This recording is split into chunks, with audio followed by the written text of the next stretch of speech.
Chers amis, je voudrais vous souhaiter un très chaleureux Shabbat Shalom depuis Yerushalayim, Ira Kodesh, notre parashat Vayetze. Yaakov part en exil 20 ans en Irak, à Aram Naharaim.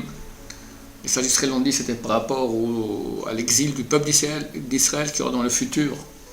Le peuple d'Israël devra apprendre à pas être influencé en mal par Lavan, rester juif, rester un juif pratiquant.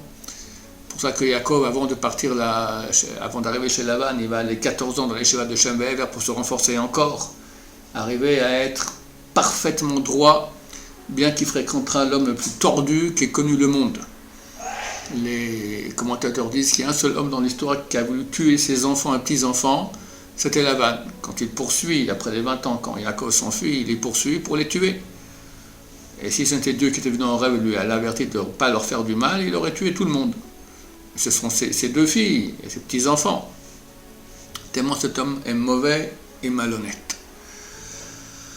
Et à ce moment-là, le lendemain matin, il arrive chez Yaakov et il est écrit qu'à ce moment, Yaakov s'est bagarré avec lui. Vayichar le Yaakov, Yaakov a eu mal, Vayarev belavan, et s'est bagarré avec Lavan. Qu'est-ce qu'il s'est bagarré? Et pourquoi il s'est bagarré? Pendant 20 ans, il se taisait toujours. On lui met une autre femme à la place de la femme pour laquelle il a travaillé pendant 7 ans. Il dit, mais on est convenu que ce serait Rachel, pas Léa. Il dit, oui, non, mais chez nous, on ne peut pas marier la petite avant la grande. Réaction de Yaakov, bon, qu'est-ce que je fais? Il dit, tu travailles encore 7 ans pour Rachel. Et Yaakov accepte. Il est écrit qu'il a travaillé les 7 ans avec beaucoup de diligence et de fidélité, comme les 7 premières années. Mais c'est un géant. Un autre, mais il aurait cassé la figure à Lavan, il aurait coupé en petits morceaux, je sais pas. Tu me donnes une autre femme à la place de ma femme pour laquelle je travaillais 7 ans et que j'aime.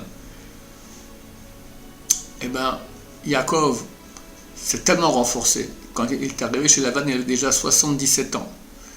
Et quand il s'est marié, il avait 84 ans. Qu'est-ce qu'il a fait toute sa vie? Il s'est renforcé en Emouna, savoir que tout provient de Dieu. Rien ne peut nous arriver si ce n'est pas Dieu qui l'a voulu.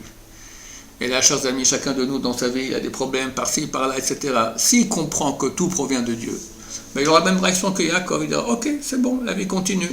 Et il aura une vie facile et belle. Mais c'est une question d'émouna, de beaucoup, beaucoup de foi.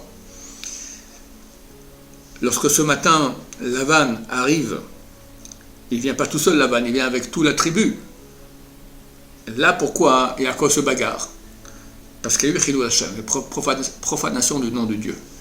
Lavan accuse Yaakov de lui avoir volé ses idoles.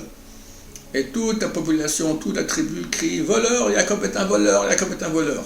Chilul Hashem, profanation du nom de Dieu. Ils savent bien que c'est un adorateur du Dieu unique. Alors là, il s'énerve.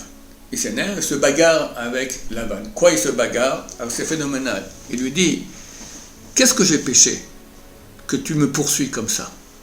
C'est tout. Lavan lui répond « Ben, tu m'as volé mes idoles. » Alors Yaakov dit, ben vas-y, cherche, tu verras, c'est ce que tu vas trouver. Une petite chose qui t'appartient, rien. Et comprenez que Yaakov, il a vécu dans la maison de Lavan pendant 20 ans, mais il n'a même pas pris un cure-dent, pas une fourchette, rien de rien qui appartient à Lavan, tellement il était droit, Yaakov Avinu. Et Lavan voit bien qu'effectivement, il n'y a rien du tout. La bagarre de Yaakov, c'est ça. Voilà. Qu'est-ce que tu me poursuis? Vas-y, cherche, et c'est tout. Et il se tait, pas qu'il s'énerve, rien du tout, pas d'insulte. Chers amis, combien on doit apprendre de cela? Il est écrit, les sages d'Israël ont dit, quand mes actions arriveront-elles à celles de mes ancêtres, Abraham, Yitzhak, Yaakov? On doit viser haut, on doit viser à être comme nos ancêtres, ces gens-là qui étaient des gens d'une droiture totale, jamais de nerfs, jamais d'insultes, jamais droit, et surtout jamais profaner le nom de Dieu. On raconte le rabbin de Chaim Zodenfeld, c'était un des grands rabbins ici à Jérusalem, au début du siècle. Il y a eu un din Torah. Et dans le din Torah, pour finir, il a rendu coupable une personne qui était connue pour être extrêmement violente. Après le tribunal, cette personne vient chez le Rav et commence à lui crier dessus. Il dit, tu sais qui je suis, moi? Je peux casser toute ta maison là. Tu vois, toutes ces vitres-là, il n'y en a pas une qui va rester entière. Le Rav ne réagit pas. Et après, ce sera la vitrine, je vais complètement l'éclater en petits morceaux. Le Rav, voyant que sa famille commençait à trembler, il se lève, se dit, tu crois que moi je vais rien faire? Je vais aussi agir. Alors, le type, il a eu un peu peur, parce que c'est vrai que le Rav avait des contacts avec, à l'époque, c'était le mandat britannique, avec les autorités britanniques. Et il lui dit, qu'est-ce que tu vas faire? Eh ben, je vais appeler le vendeur de vitres, et il va remettre toutes les vitres, et il n'y aura pas une vitre qui sera cassée. Ça, c'est la bagarre de Rav Yosef Chaim Sonnenfeld, alors qu'il aurait pu le menacer, tout, voilà.